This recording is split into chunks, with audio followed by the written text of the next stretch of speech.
A guys welcome to Vijay academy YouTube channel रे आज आम डिस्कसन करवा +3 सेकेंड ईयर पिलामानंक पई फोर्थ सेमिस्टर एनबी बैच रो पॉलिटिकल साइंस ऑनर्स रो major paper 9 western political thought रो यूनिट 3 रो विषय वस्तु होउची नारीवादी चिंतकगण बा फेमिनिस्ट थिंकर्स ऊपर जेते सब एमसीक्यू अछि सब डिस्कसन करवा।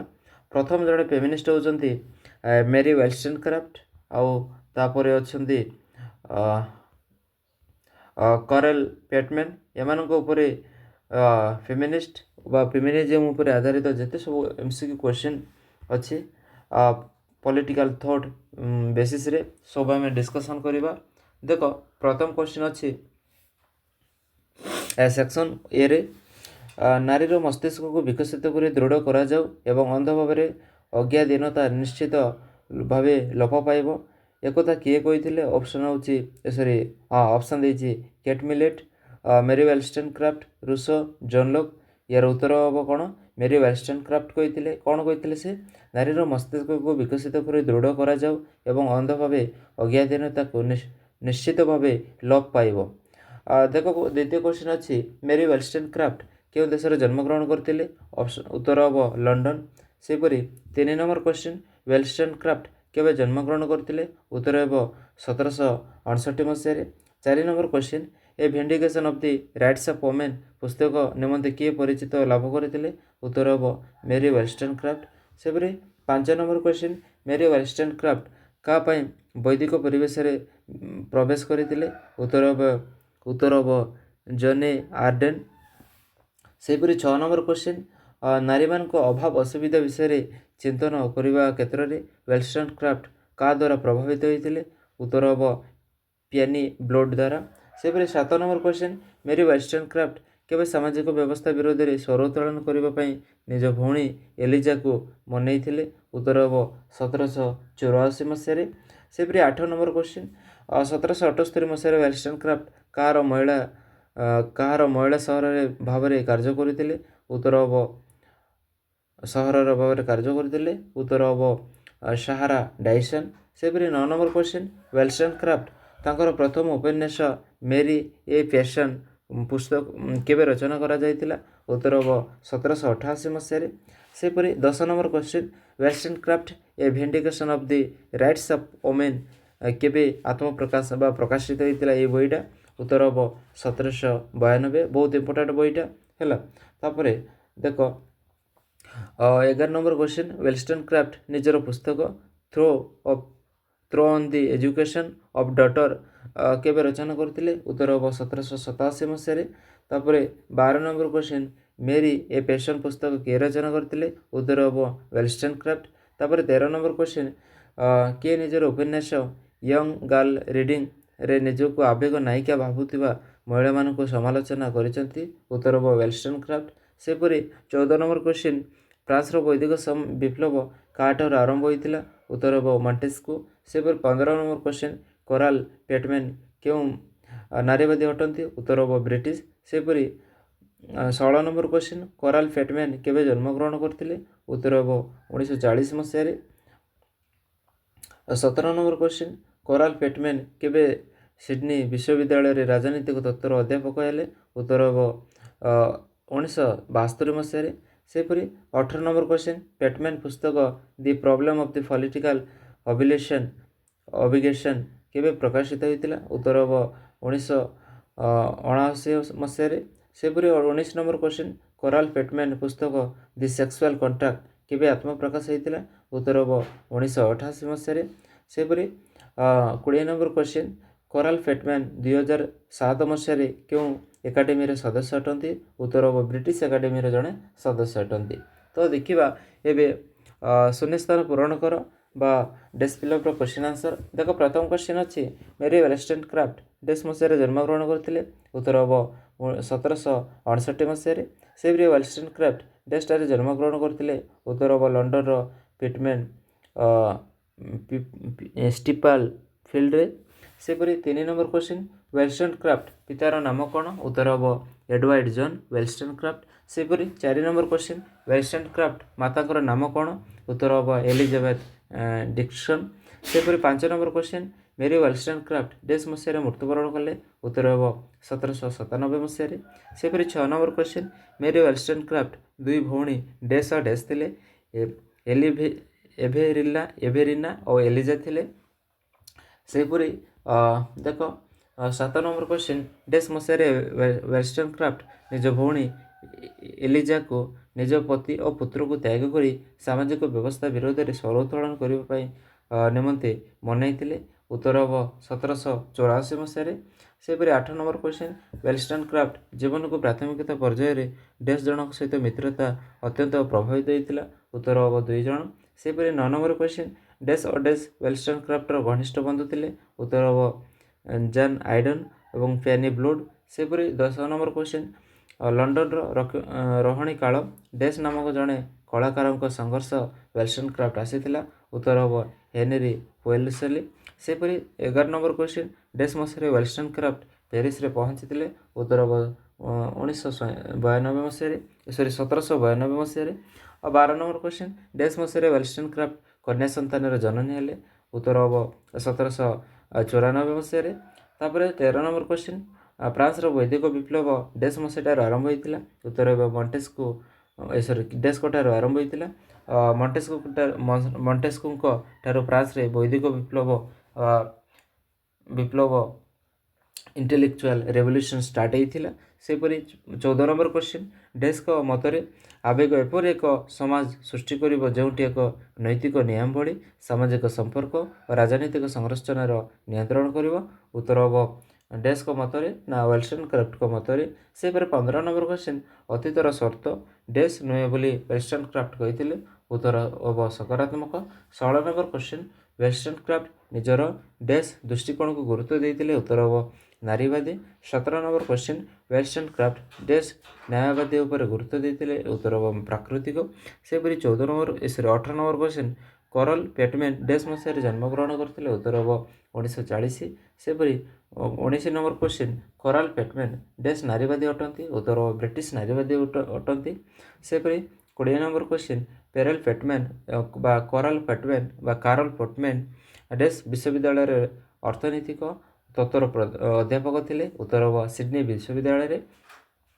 सेपरी पेटमैन को डैश पुस्तक 1979 मसीह प्रकाशित होता से बईर ना हूँ the problem of the political obligation. देख आउ गोटे क्वेश्चन अच्छी डैश मसीह करल पेटमैन पुस्तक सेक्सुअल कॉन्ट्रैक्ट आत्मप्रकाश पाई उत्तर हम 1988 मसीह।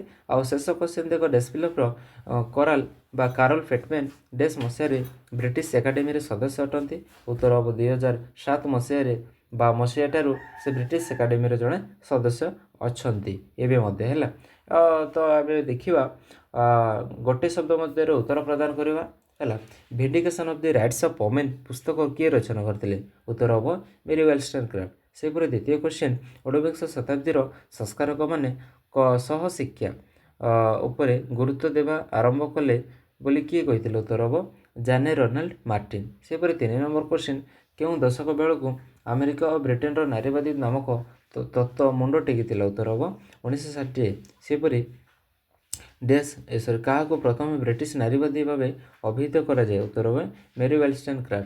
तापर से आउ गोटे question the idea of justice पुस्तक किए रचना करते उत्तर हम अमर्त्य सेन आम इकोनोमिक्स जड़े है इंडिया जड़े इकोनोमिस्ट होती दि अमर्त्य सेन से को बईटा लिखी दि आइडिया ऑफ जस्टिस पुस्तक रचना करते।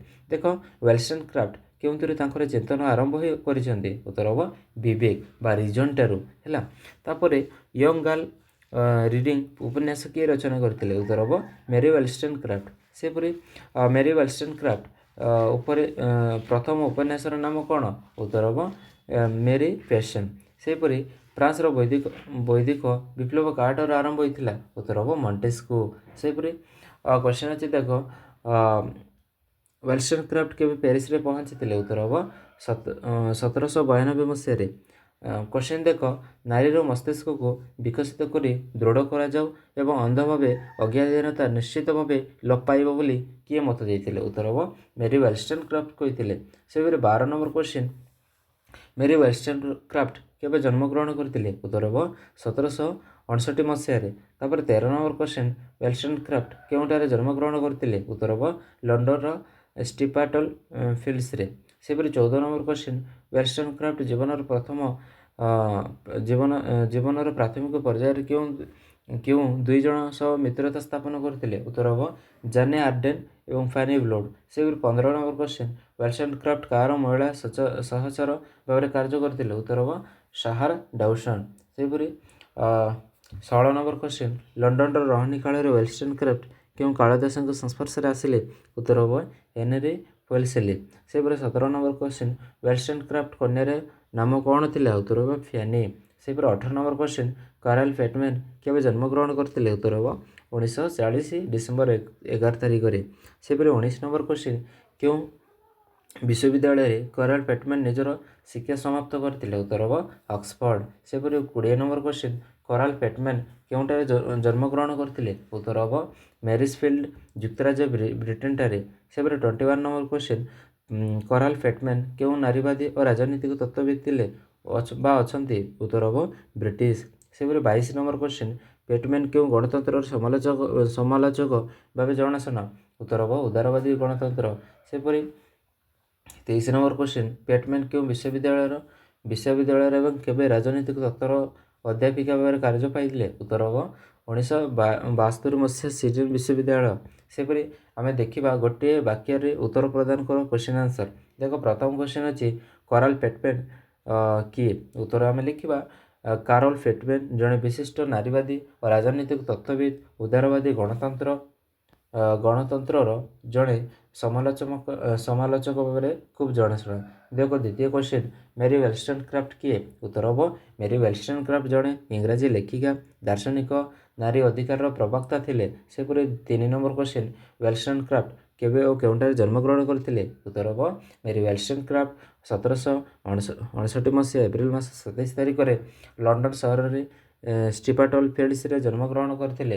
ସେହିପରି 4 ନମ୍ବର କ୍ୱେଶ୍ଚିନ୍ ୱେଲଷ୍ଟନକ୍ରାଫ୍ଟ କ'ଣ ପାଇଁ ସୁପରିଚିତ? ଉତ୍ତର ହେବ ମେରୀ ୱେଲଷ୍ଟନକ୍ରାଫ୍ଟ ନିଜର ପୁସ୍ତକ ଏ ଭିଣ୍ଡିକେସନ୍ ଅଫ୍ ରାଇଟ୍ସ ଅଫ୍ ଓମେନ୍ ପାଇଁ ସୁପରିଚିତ ଲାଭ କରିଛି। ସେହିପରି 5 ନମ୍ବର କ୍ୱେଶ୍ଚିନ୍ ୱେଲଷ୍ଟନକ୍ରାଫ୍ଟ ନିଜର ପ୍ରାଥମିକତା ପର୍ଯ୍ୟାୟରେ କାହା ଦ୍ୱାରା ପ୍ରଭାବିତ ହୋଇଥିଲେ? ଉତ୍ତର ହେବ ୱେଲଷ୍ଟନକ୍ରାଫ୍ଟ ଜୀବନକୁ ପ୍ରାଥମିକତା ପର୍ଯ୍ୟାୟରେ ମାନେ ଜାନେ ଆର୍ଡେନ୍ ଏବଂ ଫ୍ୟାନି ବ୍ଲୋଡ୍ ସହିତ ମିତ୍ରତା ଅତି ମାତ୍ରାରେ ପ୍ରଭାବିତ ହୋଇଥିଲେ। ସେହିପରି 6 ନମ୍ବର ହେଉଛି ୱେଲଷ୍ଟନକ୍ରାଫ୍ଟ କାହାର ମହିଳା ସହଚର ଭାବରେ କାର୍ଯ୍ୟ କରିଥିଲା? ଉତ୍ତର ହେବ ନିଜର ଘରୋଇ ଜୀବନ ପ୍ରତି ଭୀତସ୍ପୃହ ହୋଇ 1778 ମସିହାରେ ବାଥ୍ ନାମକ ଏକ ବସବାସ କରୁଥିବା ସାହାରା ଡେଉସନ୍ ନାମ୍ନୀ ଜଣେ ବିଧବା ମହିଳାଙ୍କ ସହଚର ଭାବରେ କାର୍ଯ୍ୟ ଆରମ୍ଭ କରିଥିଲେ। ସେହିପରି 7 ନମ୍ବର କ୍ୱେଶ୍ଚିନ୍ ୱେଲଷ୍ଟନକ୍ରାଫ୍ଟଙ୍କ ଲିଖିତ ମୁଖ୍ୟ ପୁସ୍ତକ କ'ଣ? ତାଙ୍କ ପୁସ୍ତକ ହେଉଛି vindication of the rights of women ହେଉଛି ୱେଲଷ୍ଟନକ୍ରାଫ୍ଟଙ୍କ ମୁଖ୍ୟ ଲିଖିତ ପୁସ୍ତକ। ଦେଖ 8 ନମ୍ବର କ୍ୱେଶ୍ଚିନ୍ କାରାଲ ଫେଟମ୍ୟାନ୍ କେବେ ଓ କେଉଁଠାରେ ଜନ୍ମଗ୍ରହଣ କରିଥିଲେ? ଉତ୍ତର ହେବ କାରାଲ ଫେଟମ୍ୟାନ୍ ଇଂଲଣ୍ଡର ସସେକ୍ସ ଠାରେ ଡିସେମ୍ବର 11 ତାରିଖ 1940 ମସିହାରେ ଜନ୍ମଗ୍ରହଣ କରିଥିଲେ। ତାପରେ 9 ନମ୍ବର କ୍ୱେଶ୍ଚିନ୍ କାରାଲ ଫେଟମ୍ୟାନ୍ କେଉଁ ବିଶ୍ୱବିଦ୍ୟାଳୟରେ ରାଜନୈତିକ ତତ୍ତ୍ୱର ଅଧ୍ୟାପିକା ଥିଲେ? ଉତ୍ତର ହେବ 1972 ମସିହାରେ କାରାଲ ଫେଟମ୍ୟାନ୍ ସିଡନୀ ବିଶ୍ୱବିଦ୍ୟାଳୟର ଅଧ୍ୟାପକ ଭାବରେ ନିଯୁକ୍ତ ହୋଇଥିଲେ। ସେହିପରି 11 ନମ୍ବର କ୍ୱେଶ୍ଚିନ୍ କାରାଲ ଫେଟମ୍ୟାନ୍ କେଉଁ ଗଣତନ୍ତ୍ରର ସମାଲୋଚକ ଥିଲେ? ଉତ୍ତର ହେବ କାରାଲ ଫେଟମ୍ୟାନ୍ ଉଦାରବାଦୀ ଗଣତନ୍ତ୍ରର ସମାଲୋଚକ ଥିଲେ ଏବଂ 2007 ମସିହାରୁ ବ୍ରିଟିଶ ଏକାଡେମୀର ସଦସ୍ୟ ଅଛନ୍ତି। ସେହିପରି 11 ନମ୍ବର କ୍ୱେଶ୍ଚିନ୍ କାରାଲ ଫେଟମ୍ୟାନ୍ ଧାରଣା କ'ଣ ଥିଲା? ଉତ୍ତର ହେବ କାରାଲ ଫେଟମ୍ୟାନ୍ଙ୍କ ମତ ପୁରୁଷ ଓ ନାରୀ ଉଭୟଙ୍କୁ ସମାନ ସୁବିଧା ସୁଯୋଗ ଶିକ୍ଷା ଓ କାର୍ଯ୍ୟ ଓ ରାଜନୀତିରେ ମିଳିବ। ଏବେ ଦେଖିବା 12 ନମ୍ବର କ୍ୱେଶ୍ଚିନ୍ ଫେଟମ୍ୟାନ୍ କିପରି ଭାବରେ ନାଗରିକତାର ଜ୍ଞାନ ନିରୂପଣ କରିଥିଲେ? ଉତ୍ତର ହେବ ଫେଟମ୍ୟାନ୍ଙ୍କ ମତରେ ନାଗରିକତା ହେଉଛି ନିର୍ଦ୍ଦିଷ୍ଟ ଅଧିକାର ଓ କୃତଜ୍ଞତାର ମିଶ୍ରଣ, ଯେପରି ଭୋଟ ଦେବାର ଅଧିକାର, ସାଧାରଣ ସେବା ଇତ୍ୟାଦି ନେବାର ଅଧିକାର ସହିତ ଶୁଳ୍କ ଦେବାର ଦାୟିତ୍ୱ, ଆଇନକୁ ମାନିବାର ଦାୟିତ୍ୱ ଇତ୍ୟାଦି।